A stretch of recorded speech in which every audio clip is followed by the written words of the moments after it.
कहते हैं ना, मिल ही जाएगी मंजिल राह भटकते भटकते, गुमराह तो वो हैं जो अभी घर से निकले ही नहीं हैं।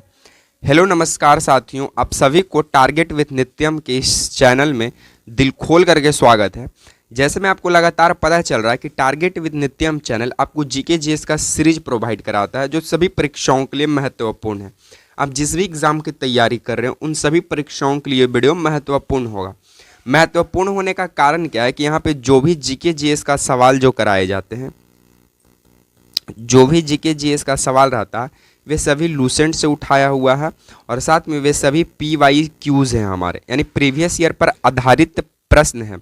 प्रीवियस ईयर पर आधारित प्रश्न के साथ साथ जो वो प्रीवियस ईयर आधारित के प्रश्नों में जो ऑप्शंस दिए गए हैं, जो ऑप्शनों का भी यहाँ पे तमाम डिस्कशन करा दिया गया है एज अ प्रश्न के ही तरह, जिससे आपका प्रश्न भी बन जाए और आपका ऑप्शन का भी क्लियरिटी का पता चल जाए कि हाँ ये ऑप्शन क्या कहना चाह रहा है। ठीक है, बाकी अगर आप वीडियो के अंदर चलिए, आपको अगर वीडियो अच्छा लगा तो वीडियो को लाइक कर दीजिएगा, शेयर कर दीजिएगा और चैनल को सब्सक्राइब कर कमेंट में जरूर बताइएगा कि आपको वीडियो कैसा लगा। ठीक है, अन्यथा आपको कुछ लोगों की मेंटेलिटी है स्टूडेंट का कि इन किन किन परीक्षाओं के लिए है, तो पहले ही हम वीडियो में बता दें कि जिस भी आप एग्ज़ाम की तैयारी कर रहे हो ये सभी परीक्षाओं के लिए उपयोगी है। तब भी हमें जानबूझकर लिखना पड़ता है आप लोगों के लिए। आप BPSC के कर रहे हो, चाहे BPSC शिक्षक भर्ती हो, बिहार पुलिस, बिहार दरोगा, Bihar SSC, railway, banking, defence exam, कोई भी एग्ज़ाम हो, अगर आपको जीके जीएस में झंडा गाड़ना है तो आपको इस चैनल में ही आना पड़ेगा। ठीक है, नहीं तो पहले कंटेंट पर विश्वास कीजिए फिर इसका यूज कीजिए। ठीक है, चलिए सबसे पहला सवाल से हम आपको रूबरू कराएंगे। हमारा सबसे पहला सवाल कहता है कि सिंधु घाटी सभ्यता का पत्न नगर कौन सा था। आपको बता दें कि पत्न नगर का मतलब क्या होता है, तो आपको हम पहले भी बता चुके हैं कि ये पत्न नगर जो आपको देखने को मिल रहा है, ये पत्न नगर का मतलब होता है बंदरगाह। पत्न नगर कहने का मतलब क्या होता है, बंदरगाह। और अपना सिंधु घाटी सभ्यता में जो प्रमुख बंदरगाह था वो कौन सा था, तो वो था लोथल। वो कौन सा था, लोथल था। तो इस बात को भी आपको ध्यान में रखना पड़ेगा। ठीक है, बाकी कुछ ऑप्शनों की बात करें जो पूछा था प्रीवियस ईयर में, तो सबसे पहला सवाल आपको यही बनेगा कि मृतकों का टीला किसे कहा जाता है। तो मृतकों का टीला या फिर मृतकों का शहर मोहनजोदड़ो को कहा जाता है। ठीक है, बाकी सिंधु का बाघ, सिंधु का बाघ वो बाघ बागवान वाला नहीं है, ये बाघ लायन, ये बाघ टाइगर वाला है। ठीक है, इस बात को आपको ध्यान रखना पड़ेगा। तो सिंधु का बाघ मोहनजोदड़ो को ही कहा जाता है। बाकी विशाल सभागार की बात करें या फिर नर्तक की मूर्ति का बात करें तो ये भी आपको मोहनजोदड़ो में ही देखने को मिलता है। या फिर विशाल स्नागर की बात करें तो ये भी मोहनजोदड़ो में ही देखने को मिलता है। बाकी अग्निकुंड का प्रमाण हो गया, भूकंप का प्रमाण हो गया, ये सभी कालीबंगा में देखने को मिलता है। और कालीबंगा से ही चूड़ी का प्रमाण मिला। किस चीज़ का, जो हमारी माताएं एवं बहनें जो चूड़ी पहनती हैं इसका भी प्रमाण हमको कालीबंगा से ही देखने को मिलता है। ठीक है, अब इस तरह से आप याद कर सकते हैं, कालीबंगा, काली से हो जाएगा काली माता और काली माता चूड़ी पहनती हैं, तो काली माता, कालीबंगा से काली माता और काली माता क्या पहनती है, चूड़ी, तो चूड़ी का प्रमाण कालीबंगा। जब भी काली माता चलेंगी धरती पर तब भूकंप आ जाएगा, तो कालीबंगा से भूकंप का प्रमाण। जब भी काली माता धरती पे चलेगी तब भूकंप और अग्नि का आना एकदम तय है। तो आप कालीबंगा से अग्नि का प्रमाण, भूकंप का प्रमाण, चूड़ी का प्रमाण मिला। इन चीज को भी आपको ध्यान रखना पड़ेगा। बाकी जूते हुए खेत का प्रमाण कालीबंगा से ही मिला है। अब बताइए, अब भूकंप आएगा तो अपने आप जो धरती है वो क्या होने लगेगा, अपने आप धरती फटने लगेगा। अपने आप धरती क्या होने लगेगा, फटने लगेगा। फटेगा तो वह स्वतः ही जूता आ जाएगा, स्वतः जूता आ जाएगा। तो जूते हुए खेत का भी प्रमाण कहाँ से मिल रहा है, कालीबंगा से ही देखने को मिला है। तो इस बात को भी आपको ध्यान में रखना पड़ेगा। बाकी आपको बात करें तो मृतकों का शहर देखने गया था मोहन, तो मृतकों का शहर मोहनजोदड़ो। सिंधु का बाघ देखने गया कौन, मोहन, तो सिंधु का बाघ मोहनजोदड़ो। सभागार में स्पीच सुनने गया कौन, मोहन, तो सभागार मोहनजोदड़ो। नर्तक की मूर्ति, नृत्य करते हुए एक मूर्ति को देखने गया कौन, मोहन, तो नर्तक का मूर्ति का भी प्रमाण मोहनजोदड़ो से। आप कुछ इस प्रकार आप याद कर सकते हैं। ठीक है, चलिए नेक्स्ट सवालों की ओर हम लोग आगे बढ़ते हैं। बाकी वीडियो पसंद आ रहा है तो आप लाइक शेयर एंड सब्सक्राइब करते रहिएगा, ठीक है। नेक्स्ट हमारा सवाल बोलता है कि द प्रिंस पुस्तक किसकी रचना है।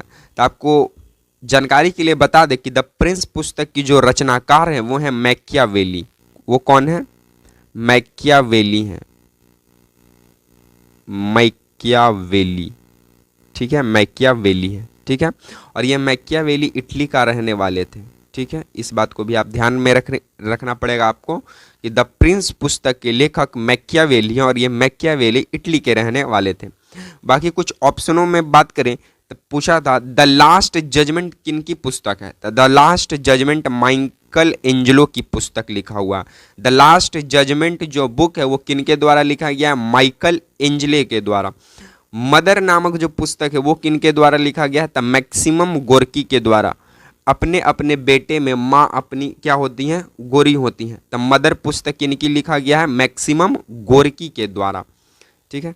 एक सेकंड हम यहाँ पे आपको इरेज करके दिखा देखिए, मैक्सिमम गोर्की, ठीक है। बाकी आधुनिक राजनीतिक दर्शन का जनक कौन है? यानी मॉडर्न पॉलिटिकल फिलॉसफी का जनक हमारे मैकियावेली माने जाते हैं। और भारत का मैकियावेली के रूप में हम लोग चाणक्य को जानते हैं। और मैकियावेली जो ये इटली के रहने वाले, इससे कई गुना ज़्यादा विद्यमान हमारे थे चाणक्य, बट भी इतिहास का कुछ पन्नों में पलटा गया। तो इतिहास का आप सौभाग्य मानिए या दुर्भाग्य मानिए, हम लोग इटली का मैकियावेली का तुलना अपने चाणक्य जैसे पॉलिटिकली या फिर कह सकते हैं राजनीतिकली ही हम लोग इनको तुलना करते हैं, जो कि नहीं करने का काम था, ये दुर्भाग्य माना जाता है। तो भारत का मैकियावेली हमारे कहलाते हैं चाणक्य। और ये वही चाणक्य है जिन्हें विष्णुगुप्त कहीं बुलाया जाता है, ठीक है। विष्णुगुप्त कहीं पे बुलाया गया तो कहीं पे कौटिल्य बुलाया गया। इस बात को भी आपको ध्यान रखना पड़ेगा। वही चाणक्य हैं जो नालंदा विश्वविद्यालय में कहीं भी कभी ना कभी स्टूडेंट रहा किया हुआ करते थे और कहीं ना कहीं कभी वो वहाँ पे टीचर भी हुआ करते थे, ठीक है। तो इस बात को भी आपको ध्यान में रखना पड़ेगा। ये वही चाणक्य हैं जो एक नॉर्मल सड़क पर चलते हुए बालक को एक चंद्रगुप्त मौर्य सम्राट बनाते हैं, ठीक है। और मौर्य वंश का मौर्य वंश का स्थापक कहलाते हैं हमारे चंद्रगुप्त मौर्य, ठीक है। तो इन तमाम जानकारी को आपको ध्यान रखना पड़ेगा। द प्रिंस पुस्तक के लेखक हैं मैकियावेली। द लास्ट जजमेंट हमारे हैं माइकल एंजेले का। मदर बुक है मैक्सिमम गोर्की का। आधुनिक राजनीतिक दर्शन का जनक माने जाते हैं हमारे मैकियावेली। और भारत के अपने मैकियावेली हैं चाणक्य, जिन्हें विष्णुगुप्त और कौटिल्य के इतिहास के पन्नों में दर्शाया गया है।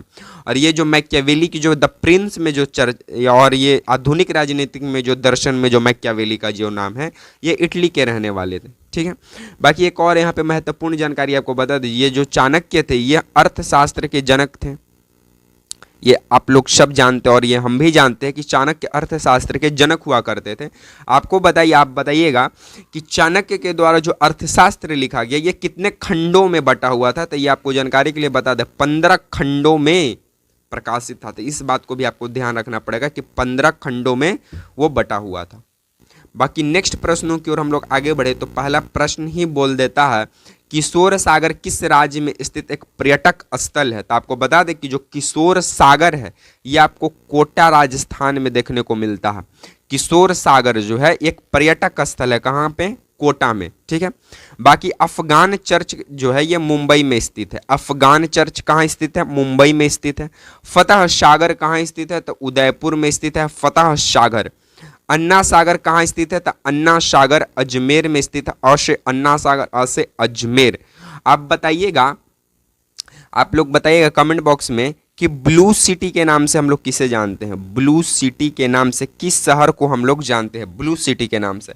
पिंक सिटी तो आप सभी जानते हैं जयपुर, लेकिन ब्लू सिटी के नाम से किस शहर को जानते हैं? इसका आंसर हमारे क्वेश्चन मार्क की तरह रहेगा, ठीक है। चलिए, तमाम जानकारी हम आपको दे दिए। नेक्स्ट प्रश्नों की ओर हम लोग आगे बढ़ जाते हैं। हमारा नेक्स्ट प्रश्न बोलता है कि दूसरी बौद्ध संगति किस राजा के समय हुई। आपको बता दें कि यहाँ पे चारों बौद्ध संगति का हम यहाँ पे लिख कर ले आए हैं कि पहला बौद्ध संगति अजात शत्रु के समय राजगृह में हुआ। क्या? इसकी हम मोटाई को थोड़ा कम कर देते, अब ये लीजिए, ठीक है। पहला बौद्ध संगति अजात शत्रु के समय राजगृह में हुआ और दूसरा बौद्ध संगति कालाशोक के समय वैशाली में हुआ। तीसरा बौद्ध संगति अशोक के समय पाटलिपुत्र में हुआ और चौथा बौद्ध संगति कनिष्क के समय कुंडलवन कश्मीर में हुआ। ठीक है, तो दूसरी बौद्ध संगति किस राजा के समय हुई? तो दूसरी बौद्ध संगति हमारा कालाशोक राजा के समय हुआ था। पहला बौद्ध संगति अजातशत्रु राजगृह, दूसरा बौद्ध संगति कालाशोक वैशाली, तीसरा बौद्ध संगति अशोक पाटलिपुत्र और चौथा बौद्ध संगति कनिष्क कुंडलवन कश्मीर। एक नजर आप देख लीजिए। ठीक है, चलिए नेक्स्ट प्रश्नों की हम लोग बात करते हैं। हमारा नेक्स्ट प्रश्न बोलता है कि हर्ष चरित्र किनके द्वारा लिखा गया है? आपको बता दें कि हर्ष चरित्र में महान सम्राट हर्षवर्धन की चर्चा की गई है। हर्षवर्धन का जो जीवनी लिखा गया है, जीवनी हम कह सकते हैं, हर्षवर्धन की जीवनी का जो उल्लेख है वो हर्ष चरित्र बुक में देखने को मिलता। और हर्ष चरित्र जो है ये बाणभट्ट के द्वारा लिखा गया, बाणभट्ट के द्वारा लिखा गया था। ठीक है, तो हर्ष चरित्र किनके द्वारा लिखा गया? बाणभट्ट के द्वारा लिखा गया। और हर्षवर्धन खुद 3 महत्वपूर्ण पुस्तक लिखे हर्षवर्धन। पहला था नागानंद, दूसरा था रत्नावली और तीसरा था प्रियदर्शिका।